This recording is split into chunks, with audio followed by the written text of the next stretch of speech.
My name is Miriam Sentler. I'm showing the work Janus Walk in the Exploded View exhibition. It was made in 2018 and in the context of the Exploded View residency which we did there. And the work started from observations on the road in relation to the historical and the contemporary movements and performativity on the road. So at some point in front of Domenico Vallis, I was thinking about the movement people make when they're crossing a road. So I was thinking a lot about contemporary forms of movement and gestures in relation to performativity on this road. And I saw people doing this constantly, because you're walking this road, but you're never actually in yourself. You're always like thinking and looking and making sure you're not getting hit by cars.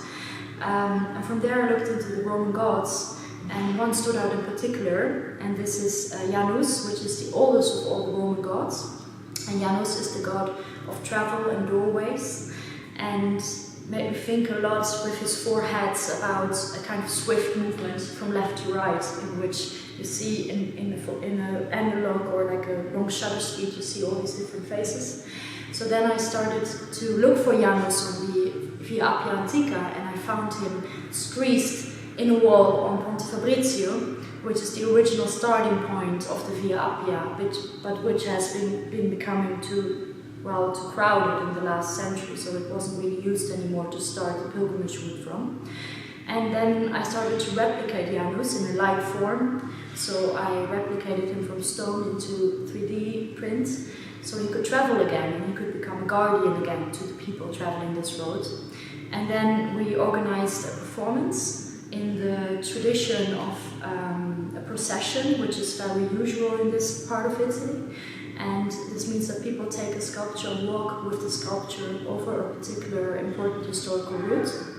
And we replicated Janus in 3D printed fabric, and on the 11th of November, which is 11/11, so you have the four heads of Janus looking in all directions. We took him with us in the middle and walked him the first mile of the Via Appia Antica until this very busy crossroads in front of Domenico Vallis. What you will see when you will enter the exhibition is Janus standing there on top of the box where he was carried in to Rome for the performance. And next to that you will also see documentation of the performance made in analog film, which is being shown on a dia projector. And you will also see the starting point of the Via Appia with the old and the new Janus. The reason we chose for dia projector is because you have the movement, you have the clack, clack, clack, clack, so you get the impression of walking. So this is what you will see in the exhibition.